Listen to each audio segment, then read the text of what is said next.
Mesdames et messieurs, bonjour. Je suis Françoise Guénette et je vous souhaite la bienvenue à vous tous et toutes qui assistez en direct en ce moment à cette finale du concours d'éloquence d'Élie ta langue.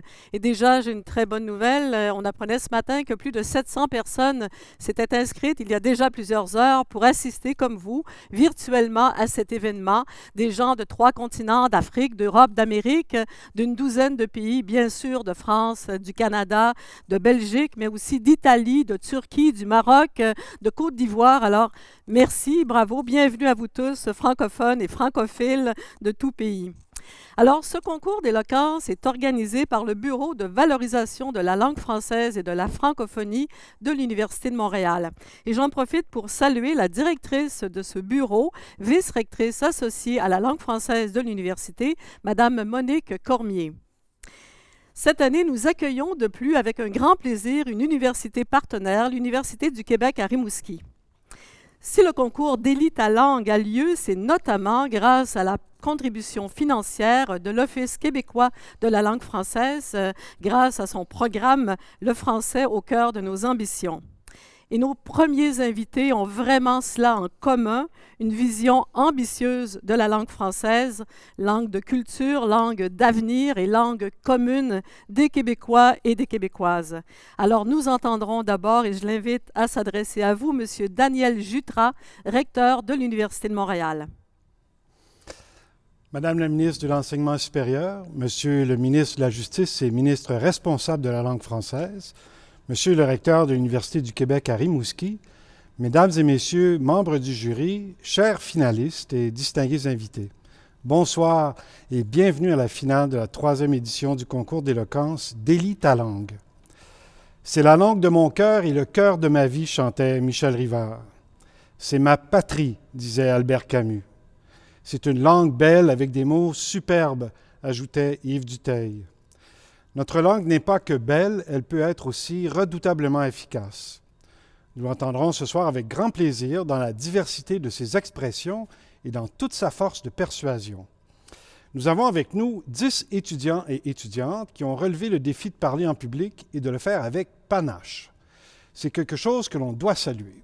Présenter clairement ses idées et savoir convaincre un auditoire sont des compétences aussi utiles que recherchées. Et c'est un professeur de droit qui vous le dit. Vous êtes plusieurs centaines de personnes à nous regarder et à voir l'intérêt que ce concours suscite auprès de la population étudiante, on peut croire que l'éloquence a le vent dans les voiles. Nous avons même parmi nos finalistes, un étudiant de l'Université du Québec à Rimouski. J'en profite pour inviter les autres universités à faire comme l'UQAR et à devenir partenaires de la prochaine édition du concours. Autre signe de l'intérêt que l'on porte à cette joute oratoire est la présence en virtuel avec nous de 2 ministres, Mme Danielle Mécan et M. Simon Jolin-Barrette. Cela démontre l'importance que l'on accorde à la valorisation du français, une langue qui est source de fierté et qui s'inscrit dans l'ADN du Québec et dans celui de l'Université de Montréal. Je remercie en terminant l'Office québécois de la langue française, sans qui ce concours ne pourrait avoir lieu, ainsi que les commanditaires des prix qui seront accordés ce soir, Druide Informatique, TD Assurance et l'ACFAS. Je vous souhaite à toutes et à tous une très agréable soirée.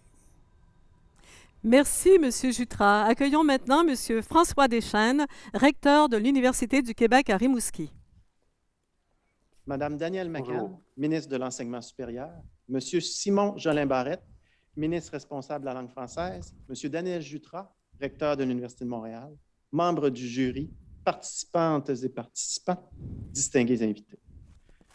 À titre de recteur de l'UQAR et au nom des membres de sa direction, c'est pour moi un réel plaisir d'être avec vous aujourd'hui et de prendre part à cet événement unique célébrant la langue française.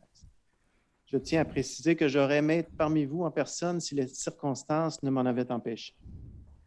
Je profite tout d'abord de l'occasion pour féliciter celles et ceux qui ont contribué à la préparation de ce concours et plus particulièrement le Bureau de la valorisation de la langue française et de la francophonie de l'Université de Montréal. Je tiens à remercier l'Université de Montréal de s'être tournée vers nous comme partenaire de sa 3e édition. L'UQAR est particulièrement fier d'être la première université invitée à y prendre part. Je tiens d'ailleurs au passage à remercier Camille Deslauriers, professeure en lettres, et Martin Maltais, professeur en sciences de l'éducation, d'avoir saisi cette opportunité de collaboration qui contribue à intensifier les liens avec l'Université de Montréal. Je salue également et tout particulièrement l'implication des étudiantes et des étudiants dans ce cheminement qui, je n'en doute pas, leur a fourni l'occasion de perfectionner leur habileté oratoire, mais également de tisser des liens avec des collègues de différents horizons et disciplines dans ce contexte inhabituel. Ce concours prouve que l'amour de la langue française et le désir de la porter à son plus haut niveau sont bien vivants au sein de nos établissements et transcendent les disciplines. À l'heure des transformations rapides de nos sociétés, la prise de parole dans l'espace public prend tout son sens. Savoir articuler sa pensée et la transmettre avec justesse est un atout indispensable pour alimenter le dialogue et participer pleinement au débat public. L'ouverture aux nouvelles idées passe avant tout par la capacité à les exprimer. Et il ne fait aucun doute que l'espace proposé ici aux étudiantes et aux étudiants contribue à enrichir l'éloquence dont ils auront besoin pour agir dans le monde qu'ils veulent construire. En tant qu'université francophone, nous partageons la responsabilité de faire rayonner la langue française au-delà de nos murs, que ce soit à travers les départements et facultés qui s'y consacrent, mais aussi plus largement en saisissant les occasions variées d'entretenir la curiosité, l'envie d'apprendre et le désir de s'exprimer avec qualité. À ce titre, nous ne pouvons que souhaiter que le présent partenariat continue sur sa lancée. En terminant, je souhaite féliciter les participantes et participants qui présentent aujourd'hui le fruit du travail accompli durant les derniers mois. Leur engagement dans cette démarche est à souligner avec la plus grande admiration. Bon succès à tous et à toutes.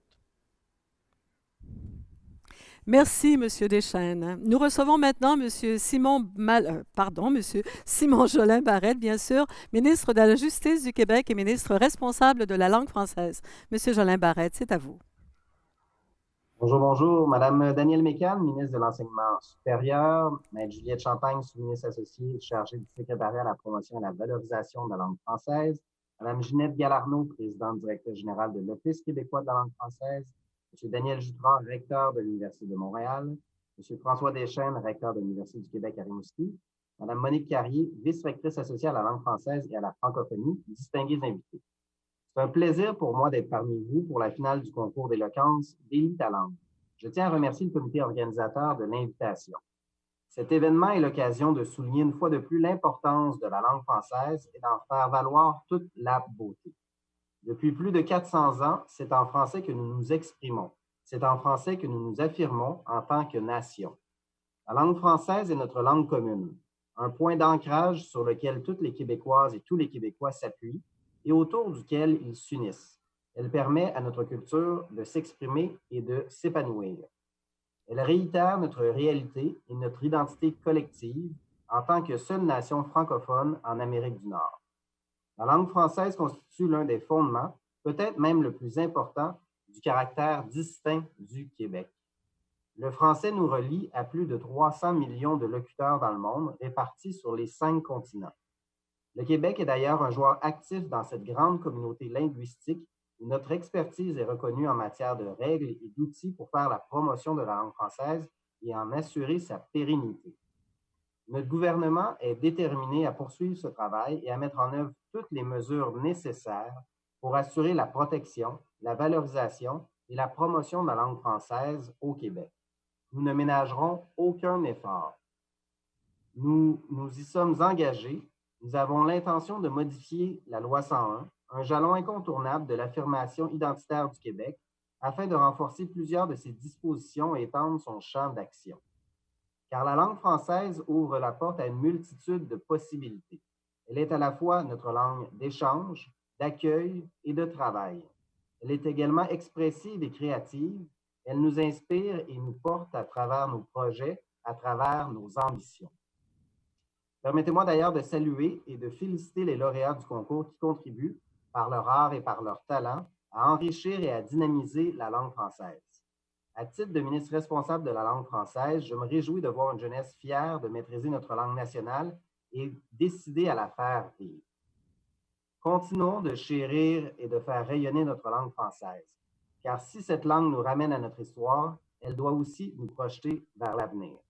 Je vous souhaite à tous et à toutes une excellente soirée et un bon débat.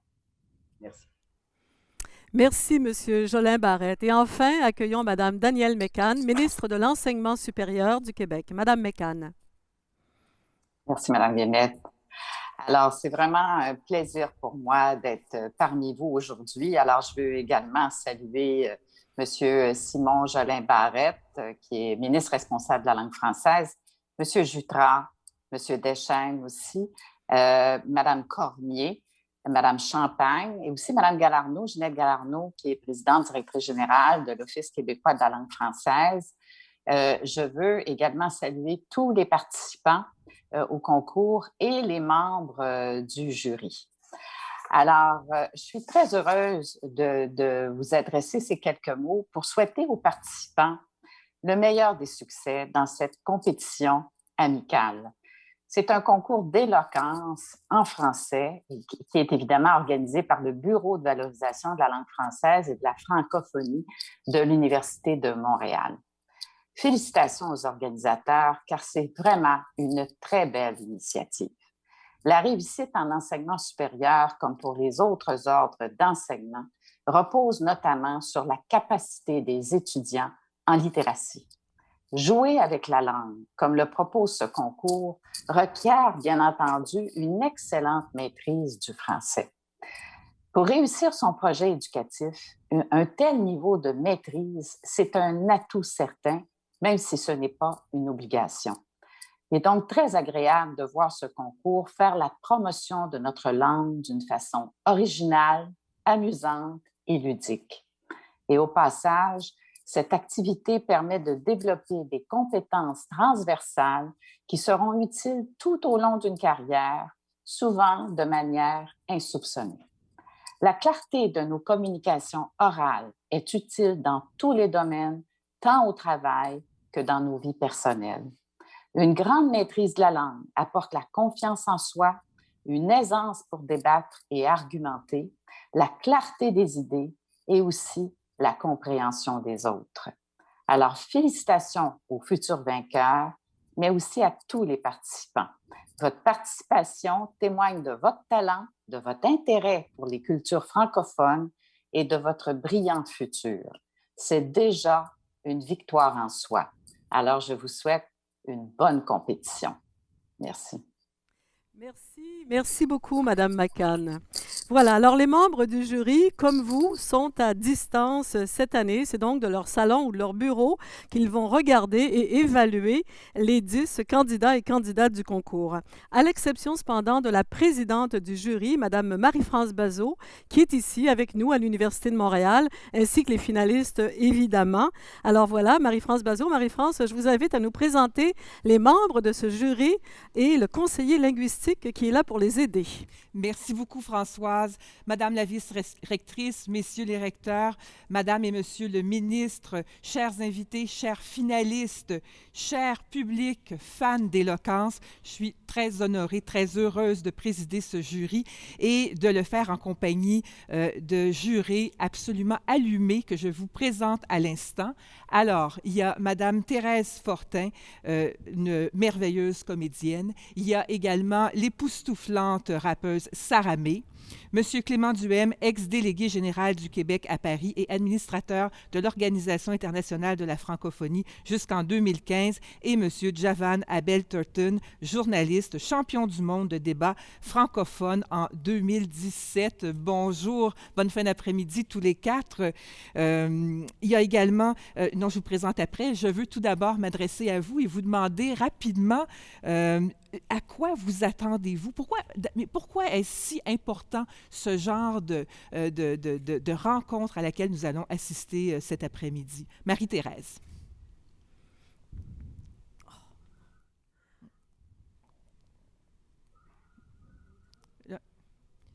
Marie-Thérèse, le micro. On va y arriver. Puis ce que je disais, c'était que tout ce qui va nous permettre de mettre de l'avant le potentiel, la beauté, l'efficacité, la force de la langue française est une initiative qu'il faut valoriser à tout prix. Et j'ai très hâte d'entendre nos jeunes participants d'aujourd'hui. Sarah B, vous vous attendez à quoi cet après-midi? Je m'attends à tout, en fait. J'ai hâte de découvrir ce que les participants vont nous livrer.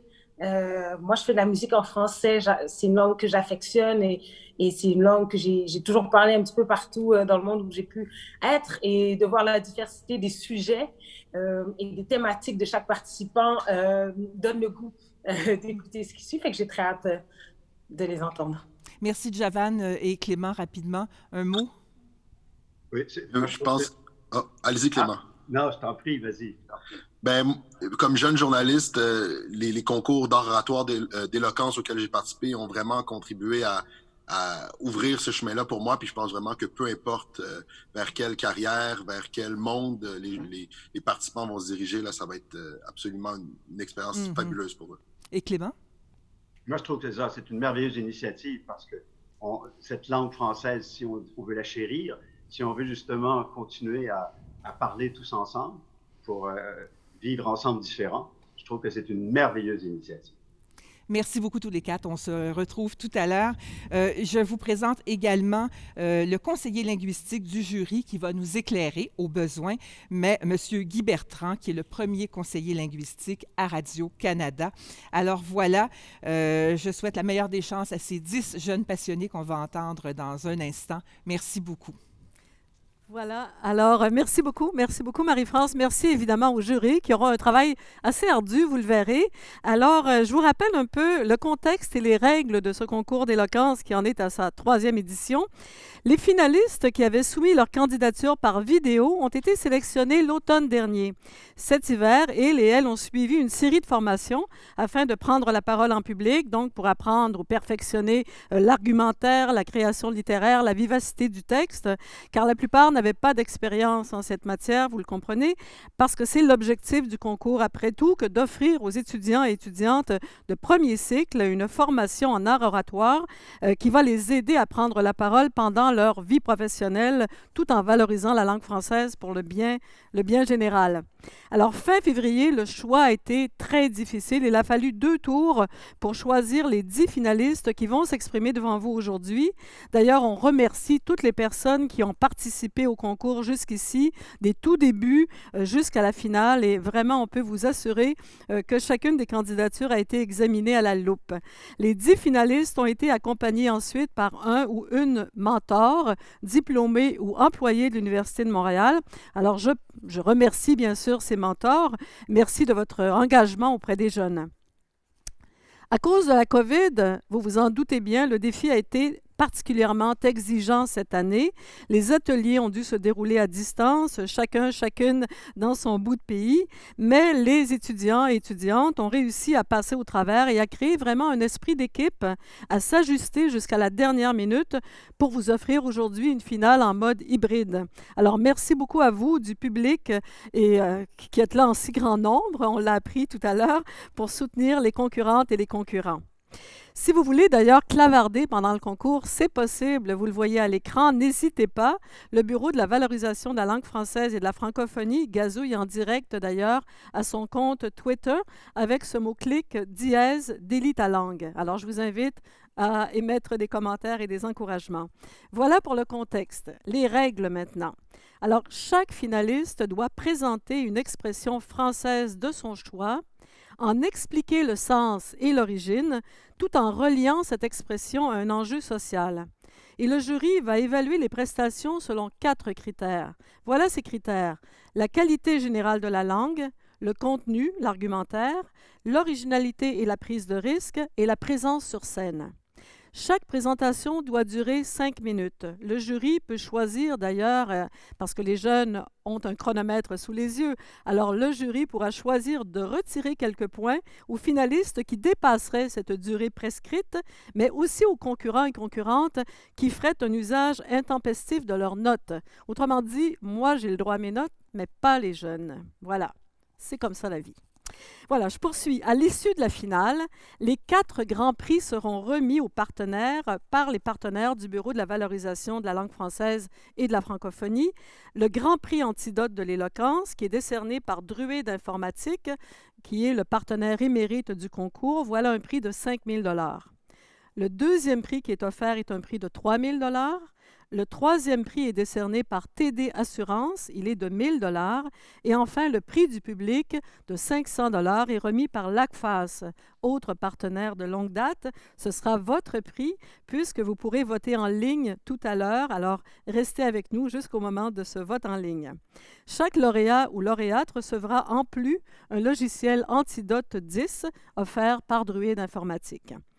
Pendant les délibérations du jury, vous, du public, vous aurez l'occasion aussi de participer à un jeu. De même que les candidates et candidats, ce jeu sera animé par M. André Dorsonance, qui est président et directeur général de Druide Informatique. Et c'est assez difficile, vous le verrez, préparez-vous. Alors voilà, c'est le moment de passer à ce qu'on attend tous et toutes, la performance des 10 candidats et candidates de l'année. Nous allons les voir et les entendre en 2 blocs. Alors voilà, la toute première candidate sera Laura Colleoni. Laura Colleoni est du département de sciences politiques de la Faculté des arts et des sciences de l'Université de Montréal et elle a choisi l'expression « Revenons à nos moutons ». Laura.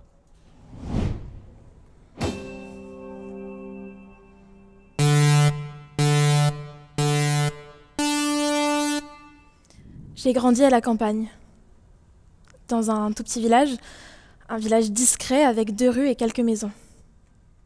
Alors oui, 2 rues, c'est vraiment peu. Mais au moins, quand on les voit comme ça, perdus au milieu de nulle part, on a une certitude. On est sûr qu'il y a peut-être peu de maisons et peu d'habitants, mais il y a une bonne dizaine de poules, une bonne vingtaine de moutons et une demi-douzaine d'escargots.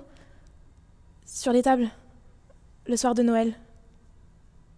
Alors oui, vous l'avez compris, je suis française. Vous l'aviez sûrement remarqué dès le début, mais je préfère vous le dire au cas où. Mais bon, revenons à nos moutons. Je suis donc née au milieu des champs, avec un destin tout tracé. On raconte que mon histoire est liée à celle de ma mère. Que comme elle, je finirai par tout quitter, par aller à l'université, pour retrouver ma terre natale et ouvrir mon cabinet médical. Alors oui, ça fait rêver. D'ailleurs, je n'oublierai pas de remercier Gérard, Gertrude et tous les autres inconnus qui ont écrit ce beau scénario à ma place. Car oui, cette histoire, c'est pas moi qui l'ai écrite, mais je l'ai découverte très tôt, quand je faisais les courses avec mes parents. On les croisait, ces inconnus. Gérard, Gertrude. Et ils me demandaient ce que je voulais faire plus tard. Alors moi, je répondais actrice, comédienne de renom comme Gérard Depardieu, danseuse étoile comme Rudolf Nureyev, astronaute comme Neil Armstrong, présidente de la République, pas comme Emmanuel Macron, ou prix Nobel de la paix comme Nelson Mandela. Car oui, quand on est une petite fille avec des ambitions, c'est compliqué de choisir parmi les modèles féminins. Mais bon, revenons à nos moutons. Face à mes réponses, les gens avaient toujours une réaction un peu particulière. Oui, enfin bon, revenons à nos moutons. Tu vas faire médecin comme ta maman, pas vrai? Comment ça, revenons à nos moutons? Cette expression vient d'une pièce de théâtre du XVe siècle, La farce de Maître Patelin. Ou pour faire simple, on a un berger qui a vendu un troupeau de moutons à un avocat, mais sans lui donner les bêtes. Il lui a donc volé une belle somme d'argent en détournant un peu la conversation à chaque fois que l'avocat venait lui parler. Il était donc obligé de lui dire « Revenons à nos moutons ». Mais bon, revenons à nos moutons. Moi, je n'ai volé personne. Et je n'ai pas détourné la conversation. Alors, pourquoi utiliser cette expression? Alors qu'on demandait au berger d'aller droit au but, on ne me demande pas d'énoncer clairement mes objectifs, mais de repenser à mon petit village et de redescendre gentiment sur terre.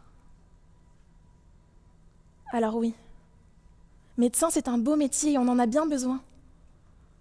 Alors que bon, actrice ou danseuse, ce n'est pas essentiel. Et astronaute non plus d'ailleurs. Alors il nous reste prix Nobel de la paix ou présidente de la République. Mais je suis pas sûre de vraiment aimer l'ambiance de l'Élysée. Mais malgré tous ces gens qui nous poussent à nous conformer, à nous rendre utiles, à ne pas gâcher notre vie pour des rêves illusoires, malgré tous ces beaux discours, je ne retournerai pas à mes moutons.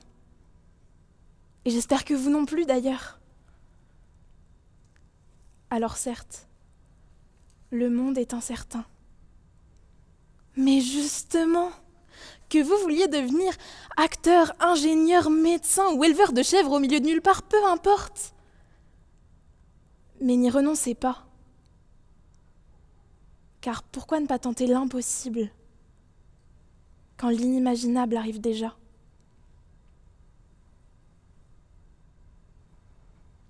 Merci beaucoup, Laura. Merci. Nous passons au deuxième candidat, Samuel Ross, de la Faculté de droit de l'Université de Montréal. Alors, Samuel a voulu jouer avec l'expression « aux grands mots, les grands remèdes ».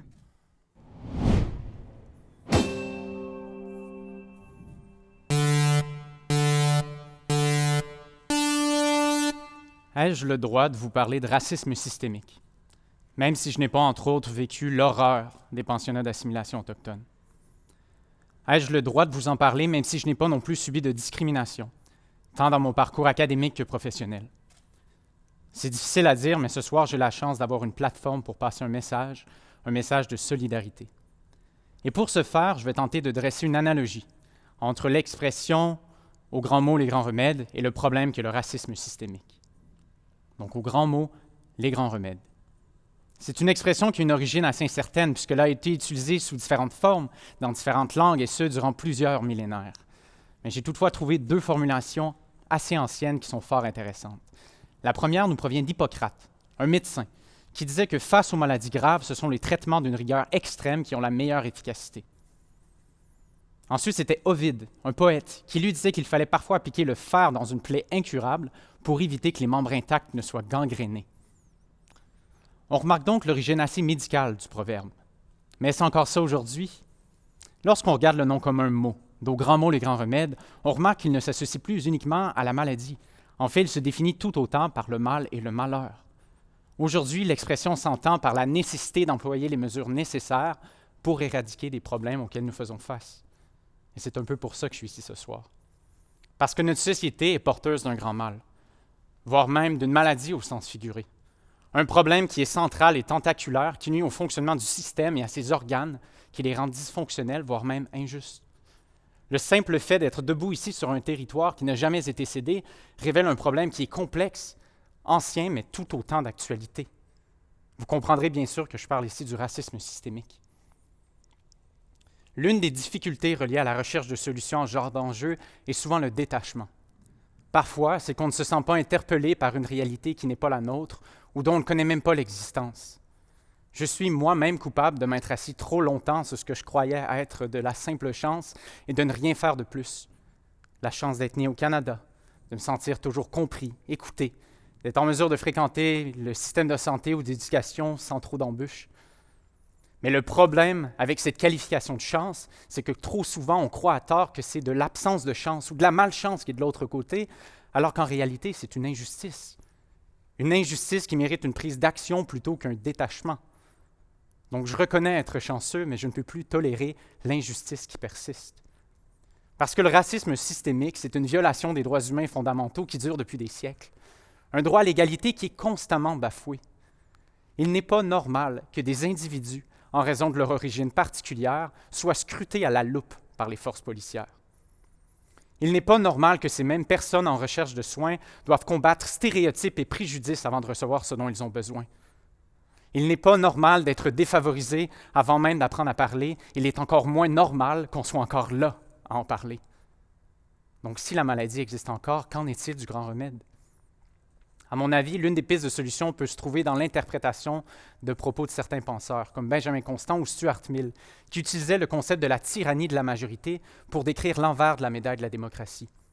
Comme quoi, une majorité risquait souvent d'imposer ses valeurs aux minorités qui en devenaient conséquemment les victimes. Aujourd'hui, le problème ne réside pas nécessairement dans les valeurs, mais plus particulièrement dans l'inaction de cette majorité. Parce que je ne crois pas que vous et moi soyons racistes. Mais comme le temps l'a si bien démontré, ça ne suffit pas. Il faut être antiraciste, actif dans notre combat pour la cause.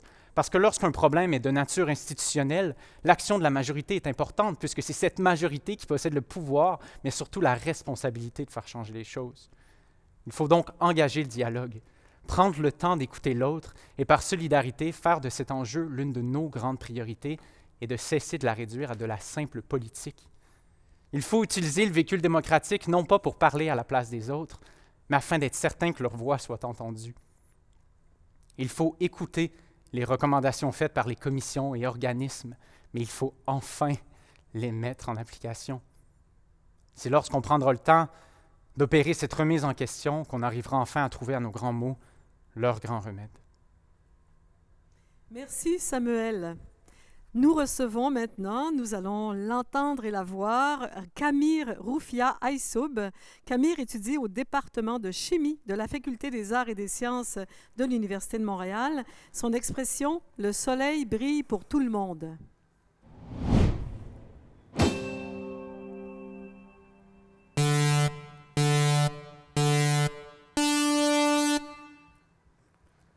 Le soleil brille pour tout le monde. Le soleil, voyez-vous, ne fait pas de différence. Il luit partout, d'un continent à l'autre. Il réchauffe toutes les nations et rayonne sur toutes les peaux. Cette expression française remonte à la fin du XVIIIe siècle. Sol lucet omnibus. Si vous voulez bien épargner ma prononciation douteuse, cette traduction latine servirait à proclamer une égalité, toutefois purement théorique, car elle serait restreinte par l'inégalité de fait. Bien avant cela, dans l'Évangile, on retrouve le dicton au sens très contigu « Dieu fait luire son soleil sur les bons et sur les méchants ». Dieu recommande ici aux chrétiens d'être charitables envers tout le monde, de la même façon. Le soleil brille pour tout le monde. Mensonge, si seulement c'était vrai. Cette boule de feu, sans côté sombre, nous gravitons autour d'elle. Néanmoins, ces faisceaux nous parviennent inégalement, délaissant l'Arctique et les terres australes. Telle est notre réalité.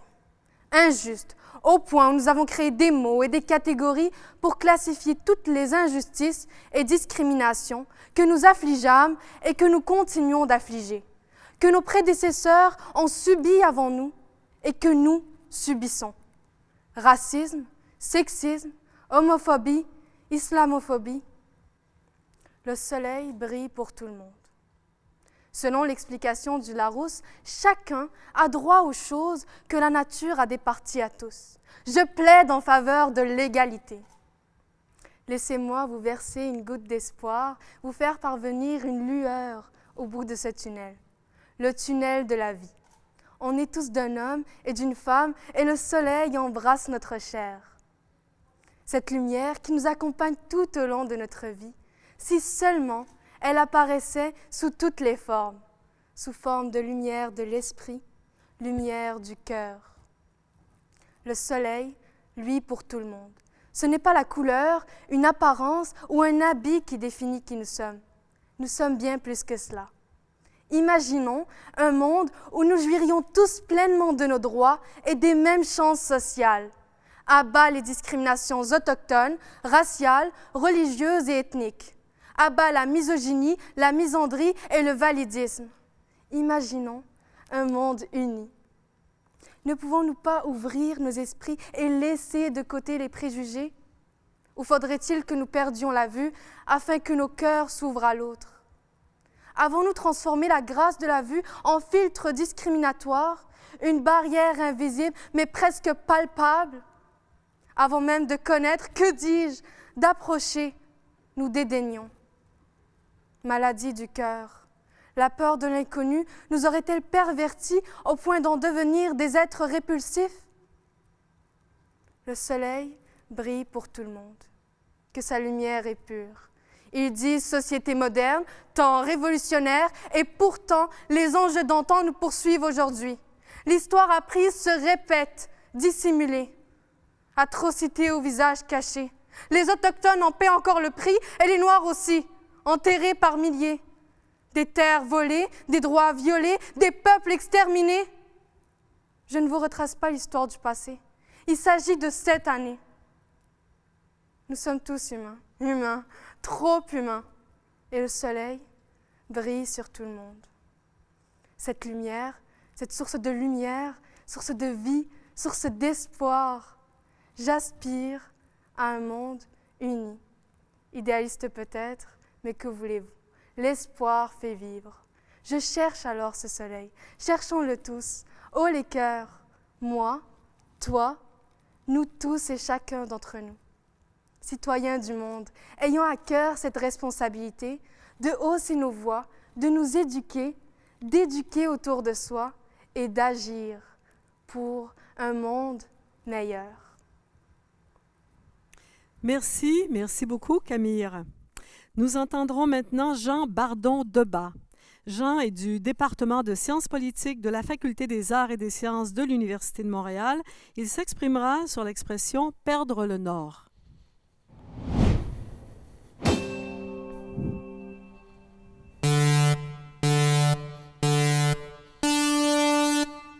Tenter de ne perdre ni le fil ni la face lorsque l'on souhaite s'exprimer au sujet de la perte du Nord s'avère être délicat.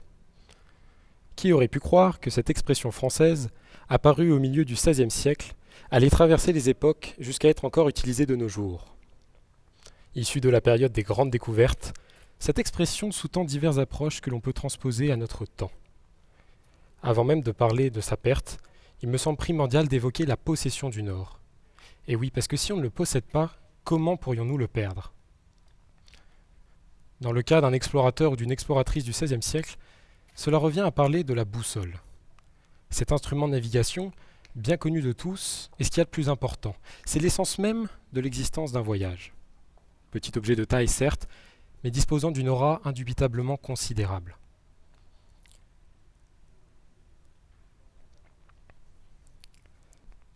Voulez-vous reprendre du début? Ça peut arriver? Avec On a le plaisir. trac? Oui? OK, allez-y. Voilà, Jean.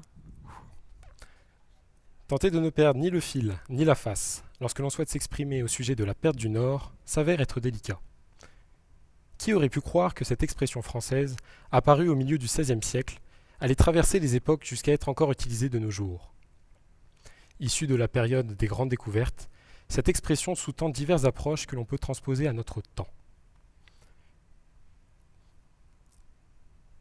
Avant même de parler de sa perte, il me semble primordial d'évoquer la possession du Nord.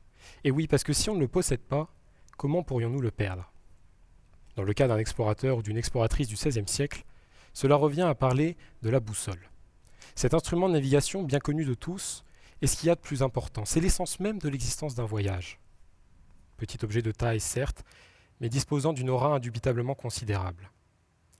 Face à l'immensité des océans, confronté à la rencontre houleuse entre le Zéphyr et l'Aquilon, cette petite aiguille détermine si oui ou non l'expédition a des chances d'aboutir.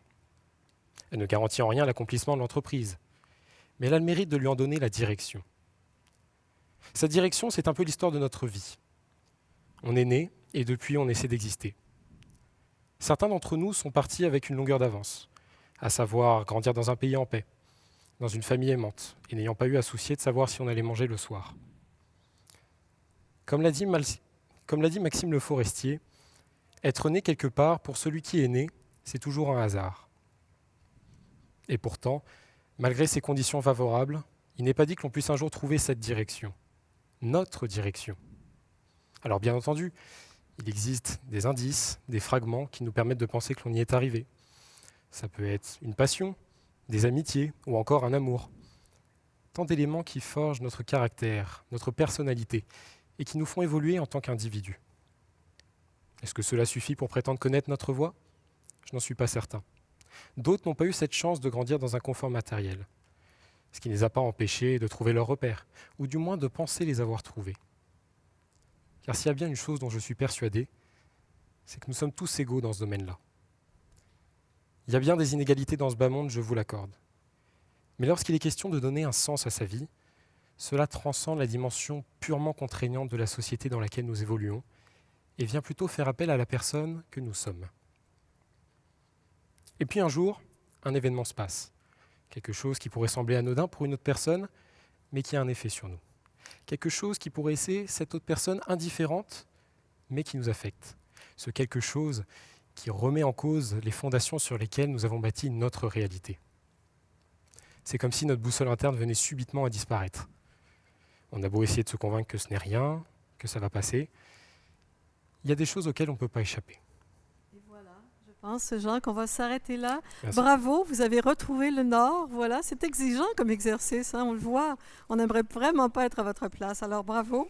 Alors, on va poursuivre et pour conclure ce premier bloc de finalistes, nous accueillons à distance, cette fois, vraiment à distance, Deogracias Endo, actuellement chez elle au Burkina Faso. Deogracias étudie au département de sciences politiques de la Faculté des arts et des sciences de l'Université de Montréal et l'expression qu'elle a choisie, décrocher la lune. Deogracias.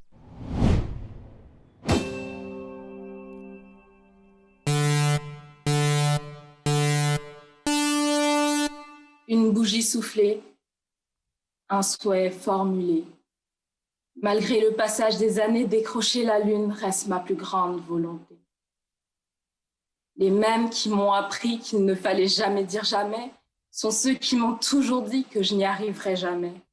Le cul entre deux chaises, j'ai essayé de trouver ma place dans un monde où s'entassent dictons et contradictions, dans un monde où conviction change au gré des saisons. Dans cet amas de confusion, je me suis accrochée à cette seule vision. Que les générations futures n'aient pas à souffrir des mêmes blessures dont ont souffert nos aïeux et que nous tentions en vain de guérir pour eux. Peut-être est-ce trop ambitieux ou serait-il peu heureux? Quoi qu'il en soit, c'est décidé, je vais décrocher la lune. La lune, cet astre si proche de nous et paradoxalement si lointain. La lune qui semble hors de notre portée, mais dont le sol a été foulé. Cette lune m'appelle à me dépasser. Elle nous invite tous à progresser. Alors que ce soit en tentant l'impossible ou en réalisant l'impensable, je décrocherai la lune. Parce que ma simple volonté ne leur semble pas opportune. Pourtant, je me suis toujours contentée de ce qui ne devrait pas être mendié. Et quand même ceci nous est refusé, je m'interdis de garder les bras croisés. Alors je fais porter ma voix pour que chaque voix soit entendue. Je fais porter ma voix pour que chacun obtienne ce qui lui est dû et pour que cette dynamique ne soit jamais rompue. Devrons-nous renoncer face à la moindre difficulté? Face au caractère inimaginable d'un projet? Ou se battre et le décrocher, ce progrès? Je vais vous raconter l'histoire de Kallo, dont le nom signifie lune en bambara. Son histoire, c'est aussi celle de Kamar, de Vanessa, d'Aria et de bien d'autres femmes. Kallo était une jeune fille issue d'une famille modeste. À en croire ses bulletins scolaires, elle avait tout pour réussir. Kallo a toujours été travailleuse. Fille unique de sa fratrie, elle s'est toujours battue pour faire ses preuves. De retour des cours, Kallo retirait sa casquette d'élève pour seconder sa mère. Entre cuisine, ménage, lessive et gardiennage, elle n'avait plus une seconde à elle. Et pourtant, Kallo était pleine d'ambition. Pour sortir sa famille de leurs conditions, elle misait tout sur son éducation. Seulement, pour sa famille, éducation rimait avec sommation. Il ne s'agissait plus d'ambition, non, mais de prétention. Dès que Kallo eut l'âge de se marier, sa famille la livra à ce qui devrait être leur porte d'entrée vers la prospérité. Un riche homme 2 fois son âge qui s'est avéré être un ivrogne dont le seul langage était celui de la rage. Kallo a été privé de son enfance. Kallo a été dépouillé de son innocence. Kallo, au nom de la réussite, est morte dans la souffrance. Des Kallo, on en retrouve partout. en Afrique, en Asie, en Europe et en Amérique. Au Canada, en 2020, une calo mourait chaque 2 jours. Chaque 2 jours, une calo était conduite à la morgue. Mais trop, c'est trop, trop de calots ont été livrés, trop de calots nous ont quittés, à en croire que le bonheur était trop demandé. Mais bonne nouvelle, je n'ai plus le cul entre 2 chaises. Et que cela ne leur déplaise, j'irai décrocher la lune pour Callot. Et si cela vous sied, décrochons la lune pour toutes les Calots. Callot, excuse-moi, j'aurais aimé être là pour toi. Mais toi, tu n'es plus là, alors je me battrai pour toi. Merci beaucoup, Deo Gracias, et bonjour aux amis burkinabés. Nous ferons maintenant une courte pause pour donner aux membres du jury le temps de revoir leurs notes après ces 5 premières performances. Et j'en profite pour remercier nos partenaires financiers. Tout d'abord, l'Office québécois de la langue française et puis, bien sûr, Druide Informatique, TD Assurance, LACFAS. Alors, merci vraiment à vous tous et nous reprenons très bientôt. À tout de suite.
Et voilà, nous sommes de retour. Nous reprenons avec le deuxième bloc de finalistes, tout de suite avec Maëlle Pelletier. Maëlle qui étudie au département de psychosociologie et de travail social de l'Université du Québec à Rimouski et qui a choisi l'expression « Cœur qui soupire n'a pas ce qu'il désire ». Maëlle.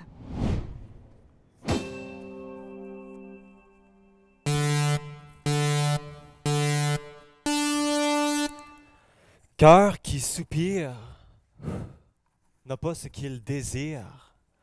Chorale qui respire charme le monde pour qu'il s'inspire. Au commencement d'un monde qui veut apprendre à se tenir debout, en tant que pèlerin, je ferais dur de ne pas me commettre à mon voyage. Comme le chante Christiane Singer, celui qui a touché ses abîmes et qui a pourtant choisi la vie, met le monde debout.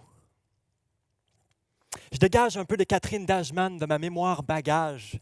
J'ouvre mes paumes, j'aime et je marche. Je fonctionne comme un homme sine qua non. David Goudreau à son summum. Premier Félix, il le claire et comme il faut à part de ça. Oui, il m'éclaire. Attends. Mais qu'est-ce que je veux, moi, Maëlle? Qu'est-ce que Maël veut? Moi, je. Tant de gens qui m'inspirent, mais mon cœur ne cesse de gémir.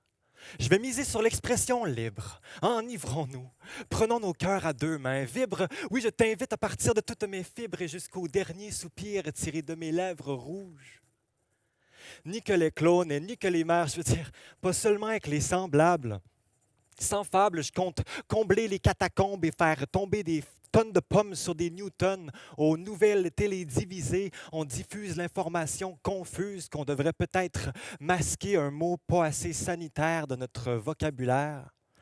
Mais c'est par amour révolutionnaire et non par censure qu'on réussira un tant soit peu à soigner l'histoire des traites négrières. Je veux dire racisme systémique sans le penser systématique, m'aimer assez pour pas me sentir menacé quand l'intention est saine, me sentir dans une expression libre. Parce que parfois je me sens comme Blaise de Montluc, l'auteur de cette expression. Cœur qui soupire n'a pas ce qu'il désire. Je suis Seigneur Blaise de Montluc, mon cœur soupire est insatisfait, je vis de la déception. Je suis colérique, gaffeur, combattant, sujet et témoin d'une noblesse française qui perd ses lettres. Je deviens page du duc Antoine. Je prends les armes rapidement. La guerre, pas juste une raison de se faire mal. L'ambition est royale face au rival. Vivement une sieste pour les dormeurs du Val. Un soupir pour mon cœur en cavale. De l'Italie au Pays basque, le paysage est galeux au galop, au goulot de gourde d'eau vide. Oui, je l'imagine, solide, son cœur qui soupire, car il veut la prochaine conquête, la prochaine concaténation de l'évêque de Condon, ville proche d'où il est né, aîné de 11 frères et sœurs, la pression d'être promesse d'un air de famine ruiné. Mais où s'en va ce texte? Initialement sous forme de cet art oral africain de célébration, j'ai nommé le kassala, racine baobab du slam. Mais là, depuis tout à l'heure, je tombe dans l'interprétation, puis ça parle toujours plus de moi. Impuissant devant le suicide de ma mère, il y a maintenant plus de 12 ans. Depuis ce temps que je tangue entre inspirer et expirer tout le temps, inspirer, expirer, que c'est toute une danse, un tango, duolingo, duo de mon bilinguisme, j'adresse aujourd'hui mes soupirs par l'entremise de ce que je désire, une expression libre à souffler tant qu'il faudra.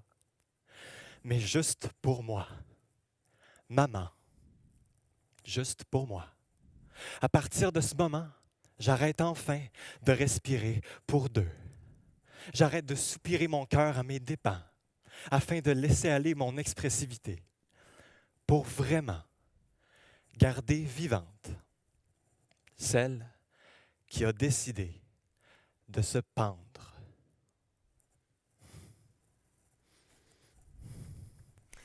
Merci Maëlle, merci. Sophie-Catherine Dick, qu'on va voir ensuite, étudie au département de psychologie à la Faculté des arts et des sciences de l'Université de Montréal. Et son choix s'est arrêté sur l'expression « blanc comme neige ».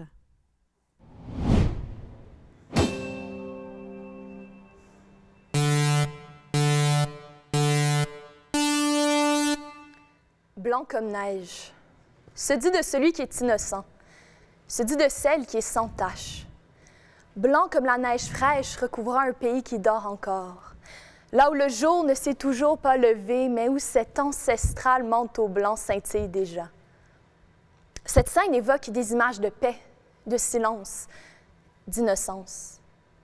Blanc comme neige est la dérive d'une expression française datant du 14e siècle, blanc comme noix, dont la signification est assez similaire, car noix serait devenu neige. Ceux qui sont blancs comme noix, comme neige, n'ont rien à se reprocher. Selon le dictionnaire Usito de l'Université de Sherbrooke, être blanc comme neige, c'est être sans reproche. Selon le multidictionnaire de la langue française, être blanc comme neige, c'est être innocent. Selon le dictionnaire Larousse, être blanc comme neige, c'est avoir une réputation intacte. Vous vous demandez alors où je m'en vais avec mes skis, à vous parler d'innocence et de la blancheur de la neige. En fait, c'est en m'y enfonçant jusqu'aux genoux que j'ai commencé à réfléchir plus sérieusement. La poudreuse immaculée dans laquelle je m'enlisais n'est pas loin du teint de ma peau, de celui de mes frères et sœurs, de mes parents et grands-parents, et de pratiquement tous ceux qui venaient avant eux. Mais cette peau blanche comme neige, ne fait pas d'eux, de nous, des innocents. Pendant longtemps, ils ont pensé que la pâleur de leur peau les rendait exempts de tout reproche, qu'il en était de leur devoir de propager leurs bonnes paroles, complexe du sauveur ou white man's burden. Une fois la route de la soie rompue, il a fallu trouver de nouveaux chemins par où faire couler les profits. Pour sauver leur économie, de braves héros sont partis à l'aventure. Et le reste, c'est de l'histoire. Mais pas tout à fait. Des traités ont été signés, des lois adoptées et abrogées, des réserves créées. Les temps ont bien changé. La nouvelle neige est tombée. Mais les premières traces de ces hommes blancs teintent encore le sol où nous dormons. C'était il y a longtemps, tout ça. Mes ancêtres, j'en suis pas responsable. Ma famille n'a rien à voir avec tout ça. Moi, j'ai rien contre eux. Moi, je suis blanc comme neige. Exactement, blanc comme neige. Et c'est ce qui fait qu'on peut se permettre de croire que ces histoires de génocide et de missionnaires ne sont justement que des histoires. OK, blanc comme neige. Mais je suis pas pour autant fait de la même laine que mes ancêtres. Non, probablement pas. Mais qu'ont-ils laissé dans nos bas de laine, au creux de nos familles tissées serrées et nos villages tricotés d'un seul brin? Qu'ont-ils laissé dans nos rues, nos villes, nos églises? Mais surtout, qu'ont-ils laissé dans nos écoles? Abénaki, Algonquin, Atikamekw, Criéyou, Innu, Inuit, Malécite, Mi'kmaq, Ganyungehaga, Naskapi, Huron-Wendat. J'ai appris le nom des 13 provinces et territoires canadiens au primaire, mais jamais ceux des 11 nations autochtones du Québec. On m'a enseigné les exploits de Christophe Colomb, mais jamais les ravages des pensionnats. Ils m'ont parlé du troc et des récits des premiers colons, mais jamais des conseils de bande, des chefs héréditaires ou de la crise d'Oka. J'ai appris qu'on ne dit ni indien, ni amérindien, plutôt autochtone. Mais jamais pourquoi cette fameuse loi porte encore un tel nom. Loi sur les Indiens. Pendant qu'on parlait de la crise du castor de 1690 et des canons en écorce, pendant qu'on faisait des maquettes de maisons longues et qu'on chantait Annie Cooney, on n'apprenait rien de la réalité des réserves. On n'apprenait rien du trauma intergénérationnel. Comment peut-on prétendre être des familles, des villes, des sociétés modernes et civilisées, alors que la neige enterre encore toute vérité? Alors qu'une couche de givre recouvre ce qu'on nous apprend, scintillant, mais insignifiant, enrobé dans un privilège blanc. Comment peut-on prétendre respecter ces peuples à qui nos ancêtres doivent leur survie alors qu'on ne connaît même pas leur nom? Par où commence la réconciliation, si ce n'est pas par l'éducation? Blanc comme neige. Se dit de celui qui est innocent, se dit de celle qui est sans tache. Ah, nous sommes blancs, oui, mais certainement pas comme neige. Merci, merci Sophie Catherine, merci beaucoup. Nous allons maintenant voir et entendre Alexandre Darmam. Alexandre est du département de sciences politiques de la Faculté des arts et des sciences de l'Université de Montréal et son choix semble plein de sagesse. Les petits ruisseaux font les grandes rivières.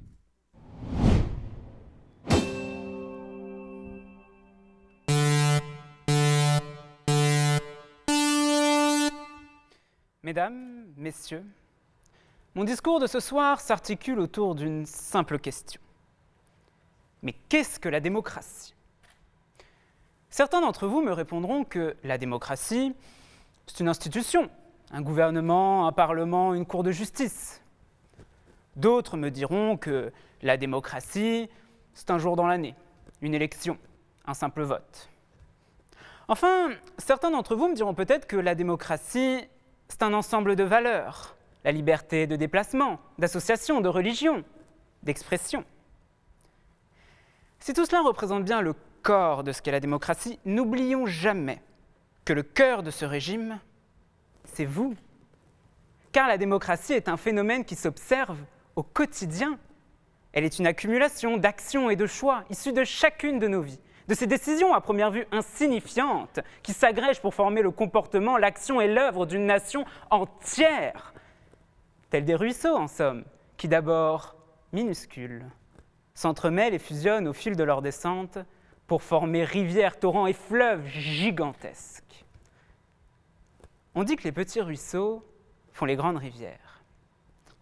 Cette expression signifie qu'une accumulation de petits éléments finit par donner un important résultat. Je ne vous surprendrai donc peut-être pas si je vous dis que cette expression, issue du jargon français du XVIIe siècle et popularisée par le poète Antoine de Furetière, illustre à la perfection ce qu'est la démocratie. Si pour retracer l'origine des fleuves, il nous faut revenir au ruisseau, je clame que pour retracer l'origine de la démocratie, il nous faut revenir à ces gestes que nous faisons chaque jour. Car c'est dans ces actes anodins que se cache en fait l'essence de la démocratie elle-même. Mais ces décisions qui, entrelacées, forment un torrent inarrêtable, cette force qui guide la démocratie, est aussi sa plus grande faiblesse. Pendant longtemps, comme beaucoup, je pensais que la démocratie était une évidence. Mais ce régime, guidé par la volonté de ceux qui le composent, est en fait un régime extrêmement fragile, si ce n'est le régime le plus difficile à maintenir qu'il soit. La démocratie est une enfant, elle est une flamme dans les ténèbres qui doit être protégée et surveillée à chaque instant. N'oublions jamais que ce ne sont pas nos gouvernements qui protègent la démocratie. Ce n'est pas la police ni l'armée, avec tout le respect que j'ai pour ces institutions. La démocratie n'est protégée que par le peuple qui la compose.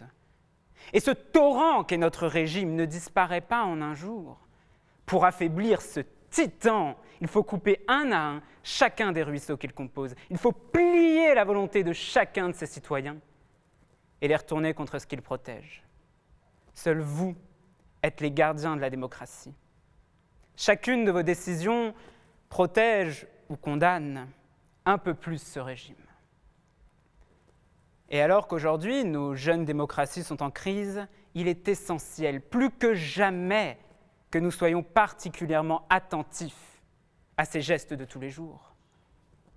Pourtant, les discussions s'érodent et laissent place à la violence, à l'opposition et à l'acharnement. Tout cela alors que des forces encore inconnues grondent à l'horizon, que des heures bien sombres sont en chemin. Ne vous détrompez pas. La crise du coronavirus n'est que la première des forces du XXIe siècle qui frapperont l'humanité et mettront en péril le destin de nos démocraties. Pourtant, je reste confiant que l'humanité saura reprendre en main sa destinée. N'oublions jamais que ce sont ces gestes de tous les jours qui assurent le monde de demain. Voter, militer, s'investir, aider, tous vos choix économiques, politiques ou sociaux peuvent sembler invisibles. Mais c'est la répétition de ces riens qui guide la démocratie et forme l'avenir. Pour conclure, je ferai mien les mots du père de la plus vieille démocratie, Périclès, homme d'État athénien qui disait « J'ai plus peur de nos propres erreurs que des plans de nos ennemis ». La démocratie, ce gouvernement du peuple, par le peuple, pour le peuple, est la conviction de chacun qu'il agit à tout moment dans l'intérêt de soi et des autres. Car comme les petits ruisseaux font les grandes rivières, les petites actions font les grandes nations. Merci beaucoup Alexandre. Voilà.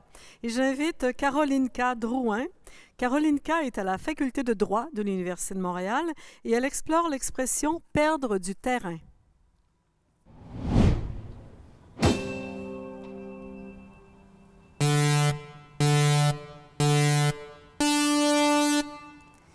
Depuis la fermeture des frontières, confinés dans notre pays, notre région et jusque dans nos maisons, on a tous eu l'impression de perdre du terrain. Parce qu'avant la pandémie, le monde dans sa totalité nous appartenait.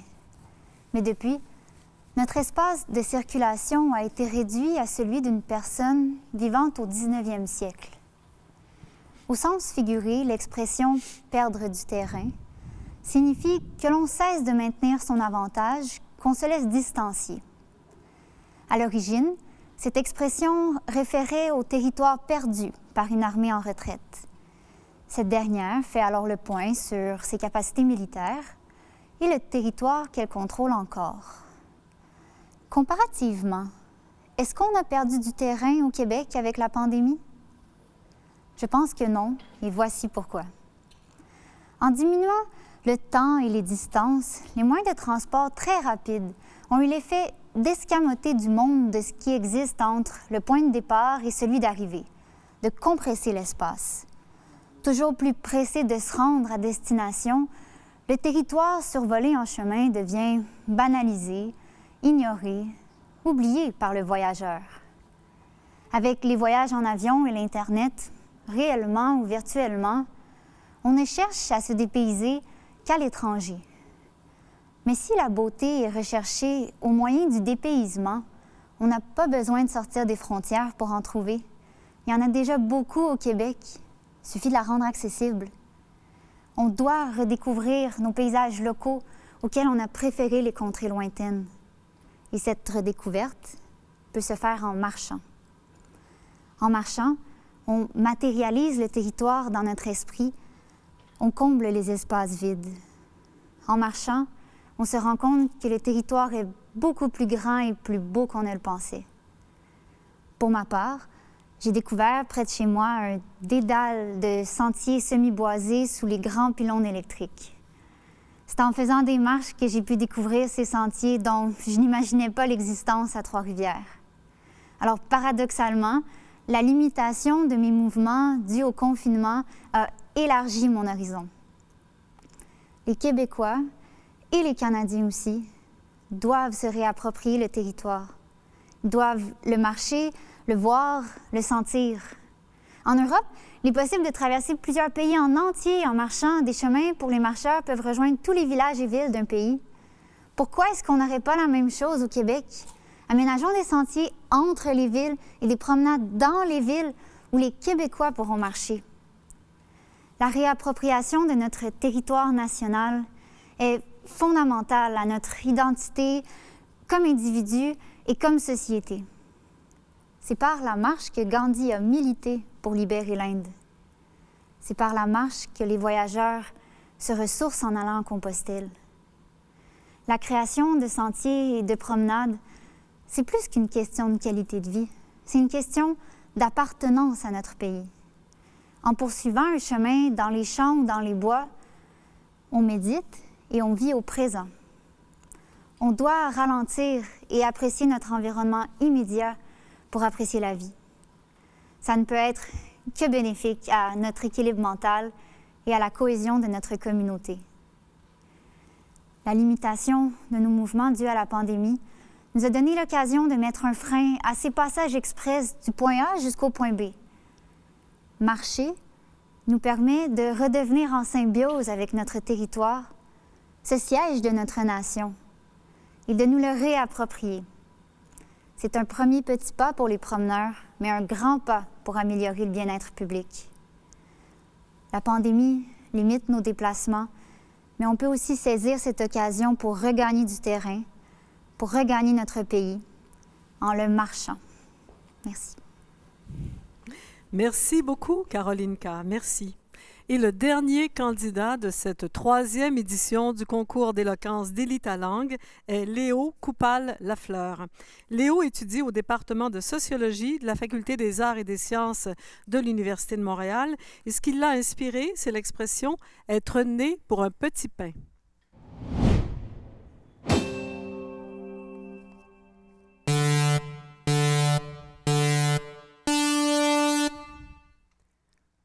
Être né. Être né année. Être né année après année à négliger nos richesses pour en faire croître d'autres. Perdu sur les interwebs, je tente de me trouver. Je surfe des algorithmes d'extra bacon, je m'étripe W, je divague sur l'annonce du nouveau iPhone à partir de mon vieux iPhone. Mon attention chavire finalement sur l'article d'un jeune entrepreneur québécois. Il nous explique que la province manque de succès à l'américaine, que la croissance est limitée par notre langue et notre maigre population, et que, si c'était à refaire, il s'installerait aux États-Unis. Il se demande finalement si nous sommes condamnés à nous contenter que de peu, et donc si nous sommes condamnés à être nés pour un petit pain. Être né pour un petit pain. Je creuse l'Internet, je descends les années, je remonte le passé, je veux savoir d'où ça vient. Je découvre qu'en 1912, dans une chronique humoristique de La Presse, le personnage fictif du père Ladébauche fait part à son cousin américain que quand on est né pour un petit pain, on n'est pas né pour un gros. Et qu'il croit que la ville de Montréal est née pour un simple biscuit à la mélasse, contrairement à nos voisins du Sud, eux, nés pour un gros pain.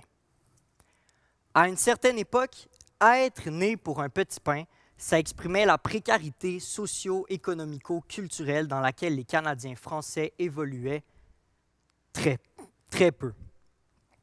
L'expression fait notamment écho à la réalité décrite dans les romans du terroir, soit la fatalité d'un destin qui se limite à quelques arpents de terre, à une vie de patates et de pain sec, à une existence enchaînée à l'enchaînement des hivers.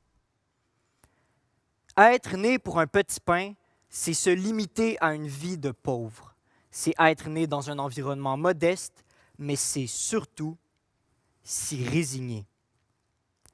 Malgré l'ampleur des changements qui ont marqué le Québec depuis le début du 20e siècle, mes lectures m'ont confirmé qu'être né pour un petit pain est encore une expression bien présente dans nos médias, notamment afin d'illustrer nos moindres moyens, notre carence d'ambition et notre manque de succès à l'image des voisins états-uniens. Alors si, vraiment, nous manquons de rêves américains dans la réalité québécoise, et donc si la question se pose de savoir si nous devons ou non nous contenter que de peu, je réponds que non, nous ne pouvons nous contenter de peu. Si réellement il s'agit de voir grand, il s'impose maintenant à nous de nous contenter de beaucoup moins. De l'ambition, s'il en manque, c'est pour inverser le monde, à force de vouloir le faire gonfler sans cesse, le petit pain est sur le point d'éclater. Faire croître et surcroître le PIB en biens et services au point où il ne fait plus le bien ni ne rend service. Mais la croissance se fait prier. Il faut que l'on croie. Il faut que l'on croie. Il faut que l'on croie. Nous sommes des milliards de pèlerins à marcher sur l'oxymore du développement durable et de la croissance verte, avec l'impression d'être nés pour la plus grosse maison, la plus belle voiture ou la plus claire piscine creusée dans laquelle le futur se noie à petit feu.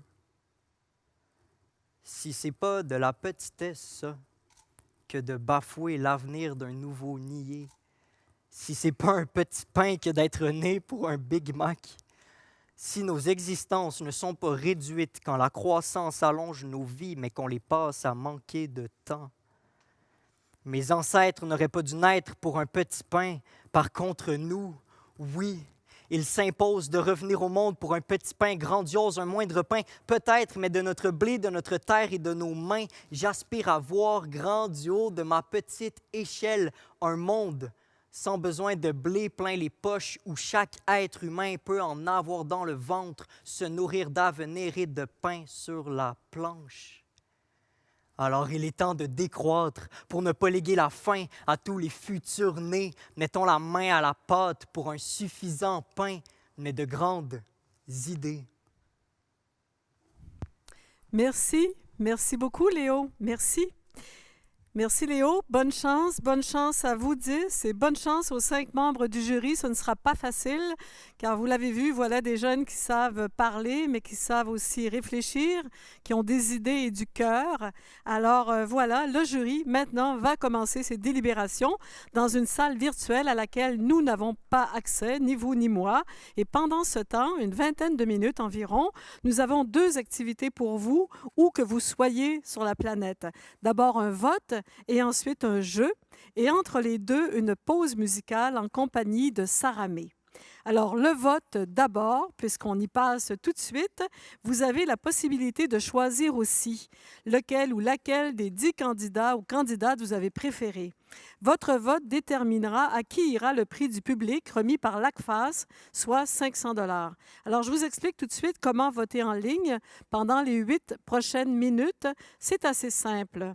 Voilà, vous êtes avec nous par des moyens comme Zoom. Alors, une fenêtre de sondage va s'ouvrir sur votre écran, sur votre ordinateur, et vous ne pourrez voter qu'une seule fois par appareil connecté à Zoom. Alors, lorsque cette fenêtre de sondage va s'ouvrir, sélectionnez le nom du candidat ou de la candidate pour qui vous voulez voter et cliquez sur « Soumettre » pour valider votre réponse. La fenêtre sondage disparaîtra quand vous aurez donc remis votre réponse. Ça va? Alors, nous y allons pour les 8 prochaines minutes. C'est le temps de voter.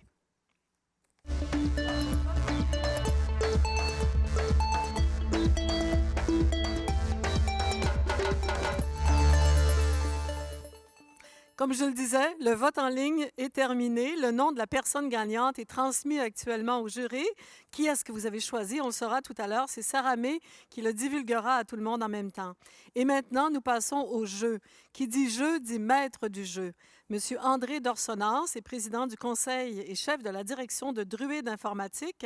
Alors, bonjour, Monsieur Dorsonance. Vous serez le maître de ce jeu que vous avez appelé l'intermède anecdote. C'est à vous.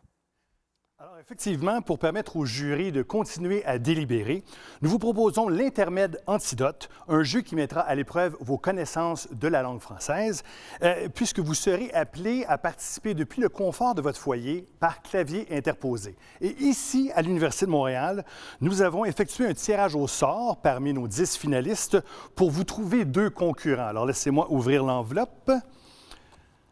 Et nos 2 concurrents seront Carolinka Drouin, étudiante à la Faculté de droit de l'Université de Montréal, et Maëlle Pelletier, étudiant au département de psychosociologie et travail social de l'Université du Québec à Rimouski.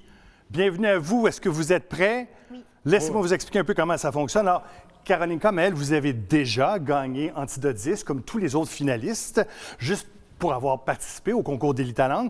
Mais là, vous avez une chance de gagner en plus Antidote Plus, qui est un forfait qui doit vous donner accès à Antidote Web et Antidote Mobile, en plus d'Antidote 10. Est-ce que ça rajoute un peu de pression? Oui. C'est bon? Oui. Excellent, ça vous donne le goût. Oui. C'est ce que j'avais le goût d'entendre. Rapidement, les règles du jeu. Alors, je vais vous lire des questions. Chaque question offre des réponses multiples. Vous pouvez m'interrompre en tout temps en pesant sur le bouton devant vous. Si vous le faites, j'arrête de lire, vous me donnez la réponse.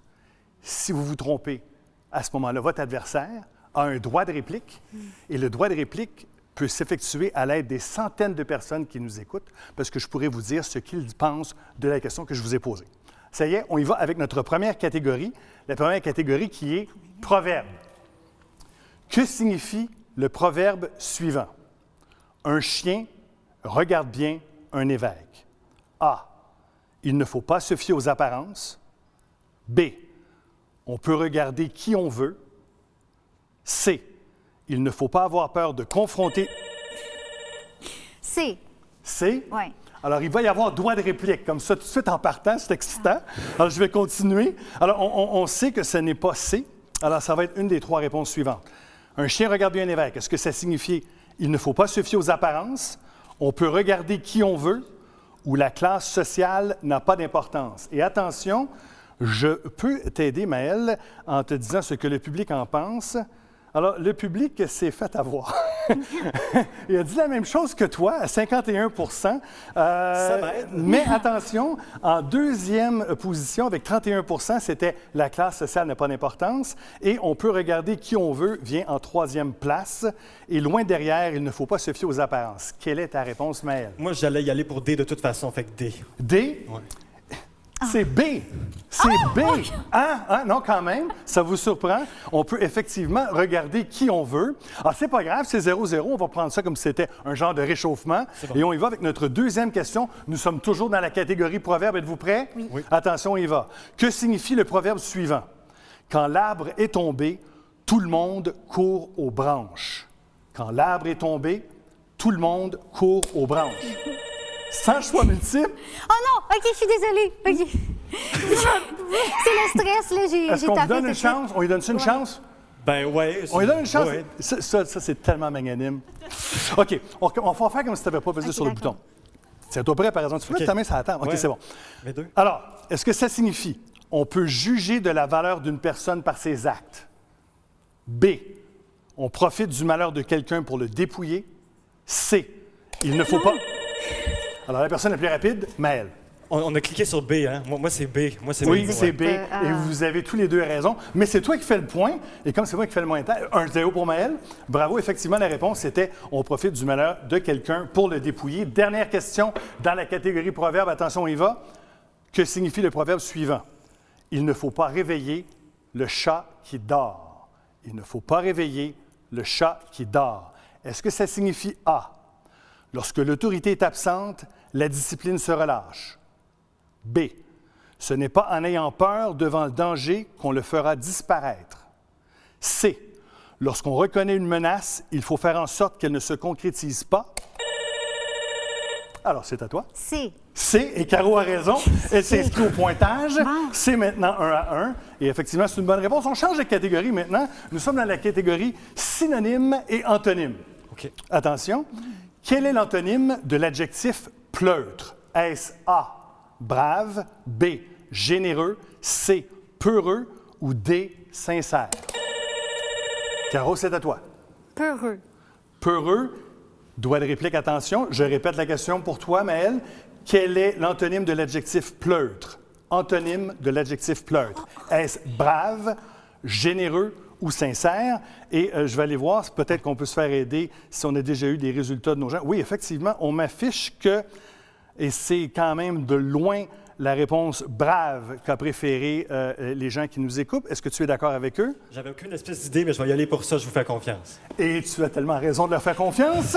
C'est maintenant 2-1. Bravo. Attention, le match est serré. On se reprend avec la question numéro 5. Nous sommes toujours dans la catégorie synonyme et antonyme. Attention, trouvez l'intrus parmi cette liste de synonymes. Je vais vous donner une liste de 4 mots et vous devez trouver l'intrus parmi la liste. A, luxuriant. B, abondant. C, luxurieux. Alors, la personne la plus rapide, Caro. Ah, luxurieux. Luxurieux. Et vous avez parfaitement raison. Bon, on sent que c'est serré, c'est 2-2. Effectivement. Et on me dit même aussi que la définition de luxurieux, c'est enclin à la luxure, à la débauche. On était très loin des autres adjectifs qui étaient des adjectifs de fournis, en quelque sorte. Nous passons maintenant à la catégorie que je redoute constamment, où j'échoue d'habitude lamentablement, je ne vais pas vous mettre de pression, la catégorie des mots rares. Comment appelle-t-on la peur d'être privé de son téléphone mobile? Est-ce A, la technophobie? B, la mobidépendance? À toi, Maëlle. Mobidépendance. Mobidépendance, en chantant, on aurait pu donner un point de plus, mais je ne le ferai pas. 3-2 pour Maëlle. Attention, effectivement, c'est la mobidépendance. Selon Antidote, c'est une dépendance psychologique créée chez une personne par l'utilisation excessive de son téléphone mobile et caractérisée par un état de manque ou d'anxiété lorsqu'elle en est privée. Ça ne doit pas être tellement beau à voir. Attention, mot rare. Deuxième question, vous êtes prêts? Que collectionne un ou une lécithiophile? Que collectionne un ou une lécithiophile? Est-ce A, des allumettes? B, des billets de spectacle? C, des flocons de parfum? Ou D, des cartes postales? Caro, tu es brave. Des flacons de parfum. Des flacons de parfum! C'est ça! Oui, c'est des flacons de parfum! 3-3, c'est absolument merveilleux. Et pour ceux qui se posent la question à la maison, le mot lécithiophile proviendrait du grec lékutos, qui signifie fiole à huile, et de l'affixe savant philo, phile, qui veut dire aimer. Alors, bravo, je suis vivement impressionné. J'avais échoué les 2 fois, moi. Alors, attention, nous sommes maintenant à la question, la catégorie morphologie. On y va. Quelle phrase contient un pluriel erroné? Alors, attention. 2 émeux nonchalants traversent la route. Phrase 2. Ces photographies des chevals royaux sont superbes. C. Mes aïeux paternels ont grandi en Italie. Ou D. Les sextuplés furent déposés dans 3 landaux. Alors, je répète la question. Même pas nécessaire. À l'attention, Maëlle, oui? Ah, j'aime pas les émeux, moi. Tu n'aimes pas les émus et tu vas les aimer encore moins après ceci. Ça te donne un droit de réplique. yes. Alors attention, quelle phrase contient un pluriel erroné? Il y a 3 possibilités maintenant. Ces photographies des chevals royaux sont superbes. Mes aïeux paternels ont grandi en Italie. Ou les sextuplés furent déposés dans 3 landaux. Et si tu veux te faire aider, est-ce que tu aimerais savoir ce que les gens à la maison en pensent, Caro? Alors, les gens à la maison pensent à 66 % que les photographies des chevals royaux sont superbes. Et loin derrière, bien loin derrière, en deuxième position, mes aïeux paternels ont grandi en Italie. B. Toi, tu vas prendre B. Ouais. Les chevals, oui, les C'est chevals. ça. Ce sont des chevaux, tu as entièrement raison. Ça, je me Et c'est disais maintenant aussi. 4-3. C'est une légende urbaine, ça. C'est pas des chevals, c'est des chevaux. Et pour ça, les maisons qui pensaient que mes aïeux, c'était peut-être pas tellement bon, bien, en fait, les aïeux, c'est que ça fonctionne. Oui, on pourrait dire que les aïeuls, ça fonctionne, mais aïeul signifie grands-parents. Et la forme plurielle aïeux, quant à elle, fait référence à des ancêtres éloignés.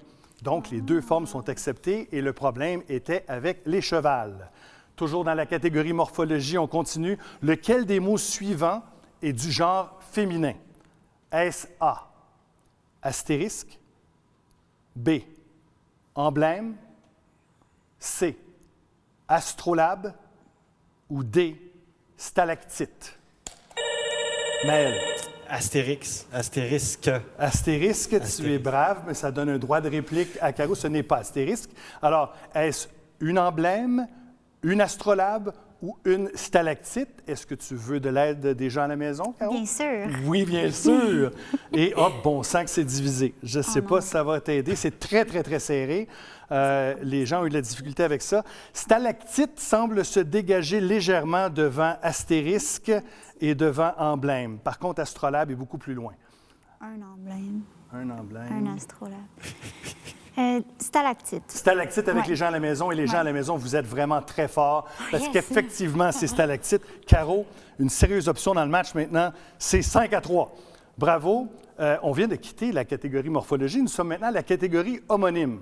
Et je vous rappelle que par homonyme, on entend chacun de 2 ou plusieurs mots qui ont une orthographe identique, des homographes, ou une prononciation identique, des homophones, mais un sens différent. Vous êtes prêts? Attention, on y va.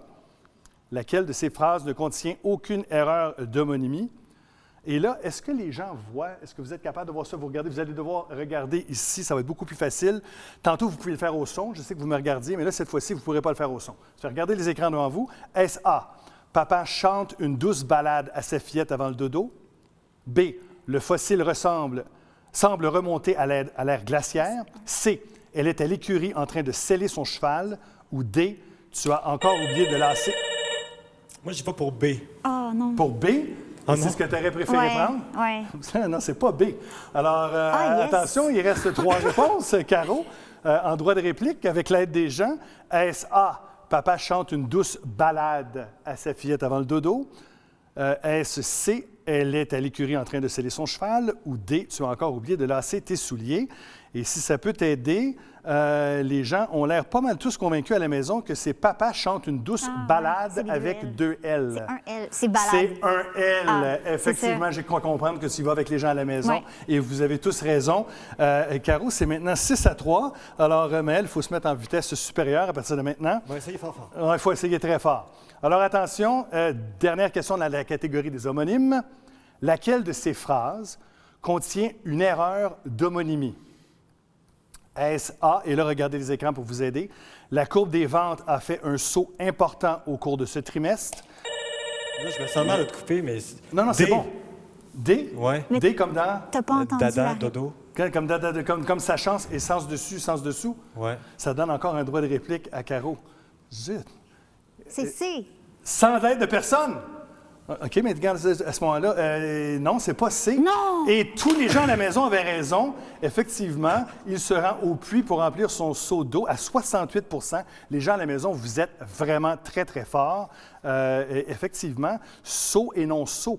Quand on écrit avec un C, le non-seau aurait désigné un cachet sur lequel est gravé le symbole d'une autorité et qu'on applique sur un acte pour l'officialiser. Alors que sans le C, le seau désigne un récipient cylindrique à anse de taille moyenne. Pas la même affaire. Ouais. Pas la même affaire. Mais heureusement, nous en sommes maintenant à la catégorie anglicisme. Vous êtes prêts? Attention. Laquelle de ces expressions constitue un anglicisme? Est-ce A, être chargé de? B, avoir la responsabilité de? C, avoir... Mais là, tu m'as dit clutcher, puis je peux voir à l'écran, fait que moi, je dis D. Et vous dites D, et vous avez parfaitement raison, Maëlle. 6-4, ce match n'est pas terminé.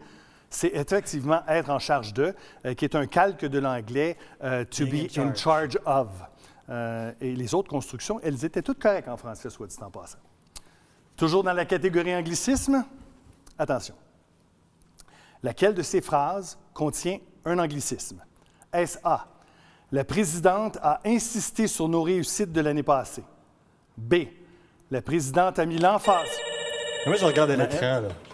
C'est l'emphase, emphasis. Emphasis, effectivement, c'est une remontée spectaculaire.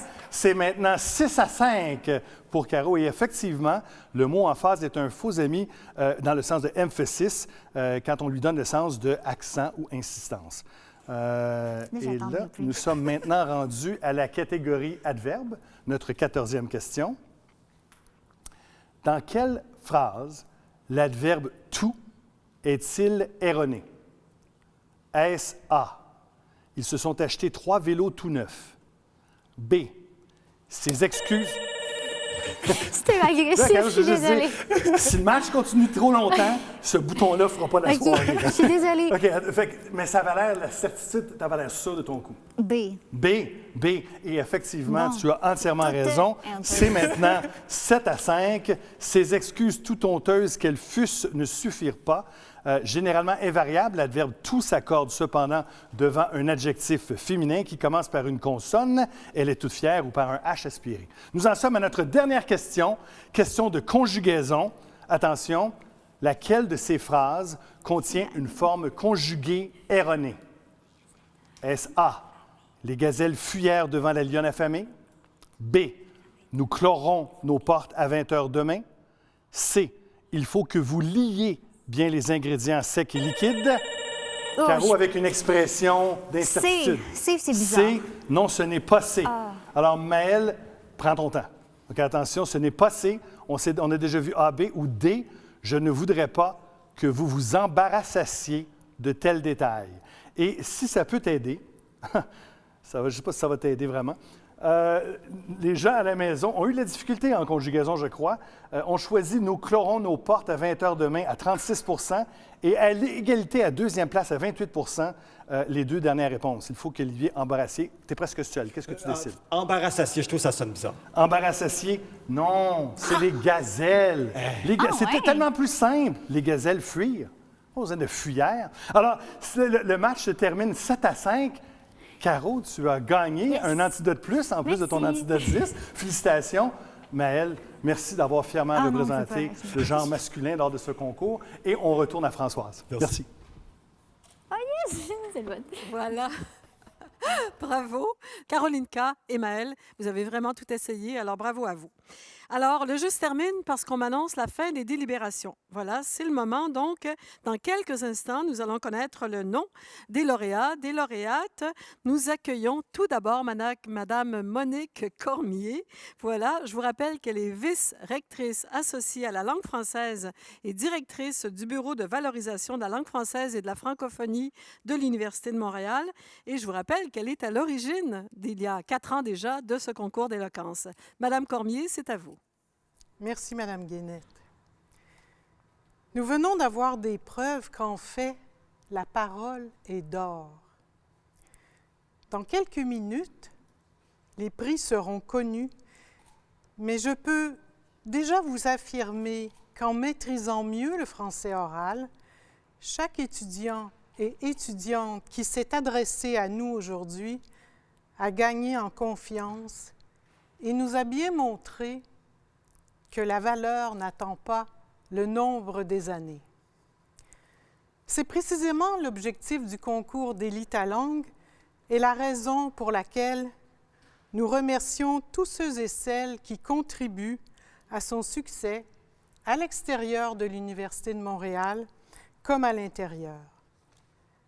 À l'extérieur de l'université d'abord, Mesdames et Messieurs, Ginette Galarneau, présidente directrice générale de l'Office québécois de la langue française, qui a cru au projet et en a appuyé la réalisation.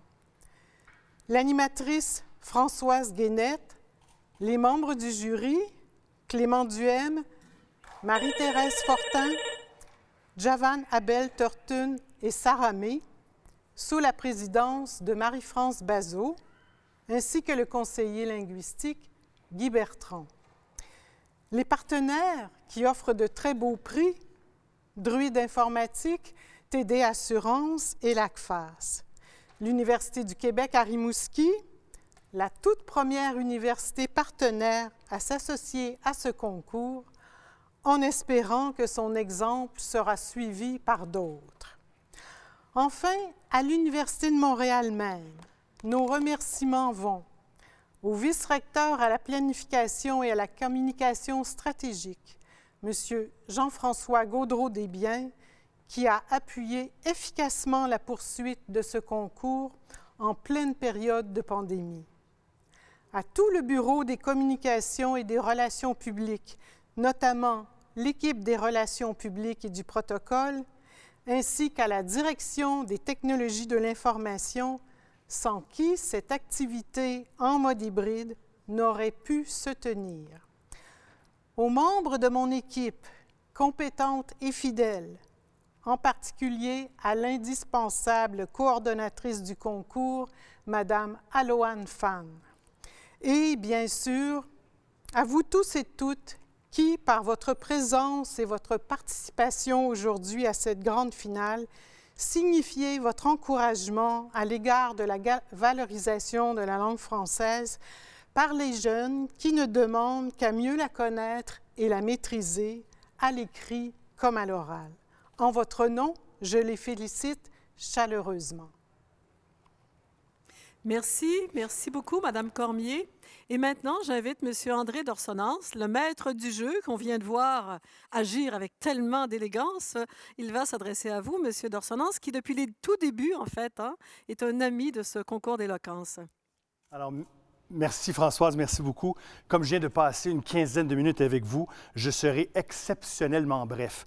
En fait, j'aimerais uniquement profiter de ce moment pour féliciter Monique Cormier et toute son équipe du Bureau de valorisation de la langue française et de la francophonie à l'Université de Montréal pour la tenue d'un événement exceptionnel. Le concours d'élite à langue m'avait déjà vivement impressionné à ses débuts. Il rayonne encore davantage aujourd'hui avec la participation de l'Université du Québec à Rimouski. Bravo Monique pour vos efforts qui encouragent la relève à s'intéresser au grand pouvoir des mots. Vous pouvez compter sur Druide, encore une fois, l'année prochaine. Et à tous ceux et celles d'entre vous qui ont déjà développé une saine dépendance à Antidote, vous pouvez compter sur Druide pour vous aider à soigner votre langue de la façon la plus riche, la plus intuitive et la plus accessible possible pour de l'éloquence en toutes circonstances. Merci. Voilà, merci beaucoup, M. Dorsonance. Plus ça va, plus je suis nerveuse aussi, parce que c'est le moment, enfin, d'accueillir, d'entendre la présidente du jury, Mme Marie-France Bazot, qui va venir nous donner des résultats. Alors, Marie-France, comment ça s'est déroulé, cette séance de jury?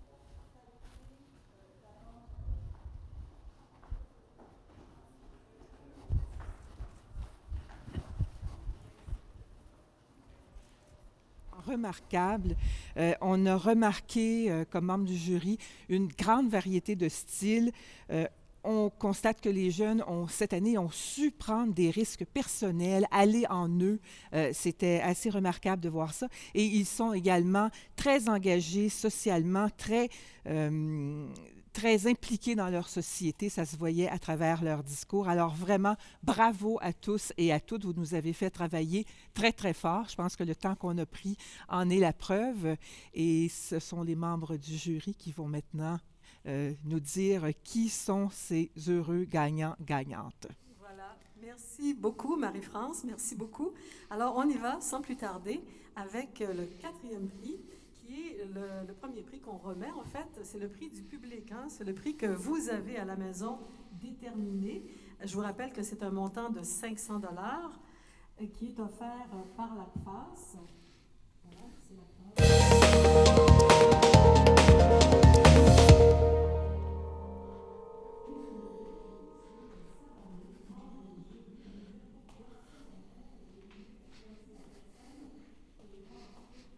Elle va ensuite nous dire l'identité, quoi. Saramé, on vous écoute.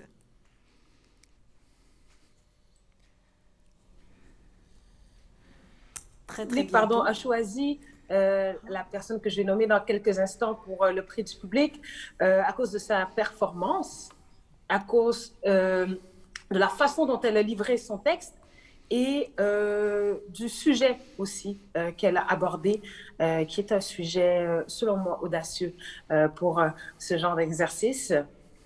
Alors, j'ai l'honneur de décerner le prix du public à une jeune femme qui est présentement en décalage horaire, à Deo Gracias Endo. Félicitations. Bravo! Alors oui, on peut applaudir à distance, donc Deo Gracias Endo, qui est au Burkina Faso, je vous le rappelle. Alors, elle nous voit, elle entend, ses félicitations. Bravo encore une fois. Alors, on va tout de suite enchaîner. Merci Saramé d'avoir divulgué son nom. On voit, alors elle est très joyeuse, elle est entourée d'amis ou de famille. Bravo, félicitations. Voilà. Et on continue avec le troisième prix du concours et qui consiste en un montant de 1 000 $, montant remis par TD Assurance.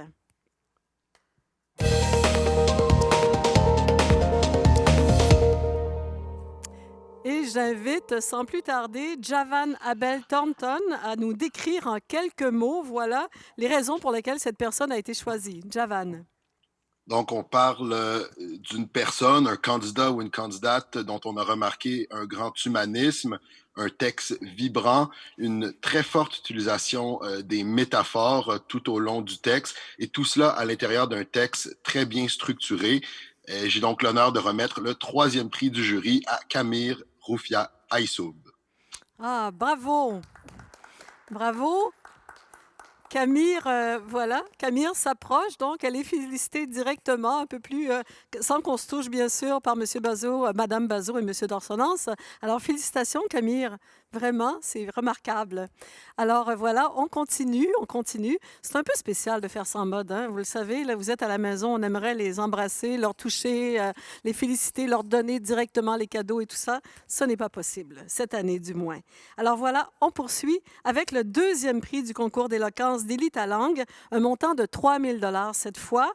Et voilà, 3 000 $, c'est quand même pas rien.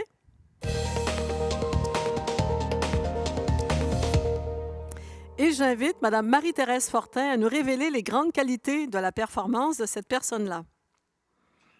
Oui, alors la personne qui se mérite ce prix nous a impressionnés par son argumentaire très puissant, la déclinaison de la thématique avec des métaphores et une utilisation même poétique de la thématique. Sa présentation faisait preuve aussi d'une grande authenticité et d'une force de conviction remarquable. Et cette personne est Sophie Catherine. Voilà, Sophie Catherine. Voilà, bravo. Félicitations à Sophie Catherine. Félicitations encore une fois. Et nous allons terminer avec la remise du Grand Prix Antidote de l'éloquence, remis par notre partenaire émérite, M. d'Orsonnance, donc de Druide Informatique. Voilà, le Grand Prix s'annonce. 5 000 $. Et j'invite à distance M. Clément Duhem, membre aussi du jury, à faire l'éloge peut-être du gagnant ou de la gagnante de cette troisième édition du concours d'éloquence d'Élie ta langue. M. Duhem. Merci. Effectivement, la personne que le jury a choisie à l'unanimité nous a vraiment impressionnés. Si le français a besoin de preuves d'amour, je pense que la personne qui va gagner, justement, nous a prouvé d'une façon magnifique cette manière de magnifier notre langue française. L'intelligence aussi, la grande intelligence de l'expression et de la réflexion. Plaire, émouvoir et convaincre, voilà, c'est le thème. C'est Léo Coupal-Lafleur, être né pour un petit pain, avec les félicitations du jury. Alors, voilà, bravo à Léo Coupal-Lafleur, voilà qui est le grand gagnant cette année de cette troisième édition du concours d'éloquence d'Élie ta langue. Voilà, merci M. Duhem pour l'avoir nommé. Et puis, nous poursuivons, voilà. Merci, M. Duhem. Merci, Mme Bazot. Merci, M. Dorsonance. Tout le monde s'en va. Merci, bien sûr, aux courageux candidats et candidates qui se sont prêtés à un exercice très exigeant. Il est important de remercier également tous les partenaires qui ont rendu l'événement possible encore une fois. Et ce concours, Monique Cormier vous le disait tout à l'heure, il existe grâce vraiment à la contribution financière de l'Office québécois de la langue française, grâce au programme Le français au cœur de nos ambitions. D'autres partenaires, vous les avez vus, permettent la remise des prix. Je pense à Druide Informatique, je pense à TD Assurance et à l'ACFAS. Merci aux membres du jury, aux conseillers linguistiques, M. Bertrand, aussi aux mentors qui ont accompagné les finissants, les finalistes durant le dernier mois. J'aimerais remercier particulièrement Mme Cormier, parce que c'est elle qui a eu l'idée de ce concours il y a déjà 4 ans, ainsi que Loan Fan, qui en a encore une fois coordonné toutes les étapes, vraiment, des relations avec les candidats à la logistique très compliquée de cette finale en mode hybride, sans oublier toute l'équipe du Bureau de valorisation de la langue française de l'Université de Montréal. Donc, un travail impressionnant. Merci également à toutes les équipes du Bureau des communications et des relations publiques, ainsi que des technologies de l'information de l'Université de Montréal, sans qui cette finale-là, évidemment, aurait été impossible. Il y avait énormément de défis techniques à relever. On espère qu'on l'a fait tous ensemble en équipe à votre satisfaction. Et finalement, bien sûr, merci à vous du public d'avoir suivi virtuellement, où que vous soyez, du Maroc, du Burkina Faso, d'Italie, de Turquie, d'avoir suivi partout dans la francophonie, donc d'avoir été là avec nous aujourd'hui. Les finalistes, évidemment, sont là devant vous dans une salle malheureusement vide. Si vous étiez là, vous pourriez les saluer. N'hésitez pas à le faire par les médias sociaux, en vous adressant ou bien par le mot Twitter d'Élie ta langue ou par le Bureau de valorisation du français de l'Université de Montréal. Je vous encourage à le faire, bien sûr, à rester avec nous pour la prochaine édition. Félicitations aux gagnants de cette année et je vous donne rendez-vous l'an prochain pour une 4e édition en présence cette fois, mais avec vous virtuellement, on le souhaite. 4e édition donc de ce concours d'éloquence d'Élie ta langue. Bonne fin de soirée à vous tous.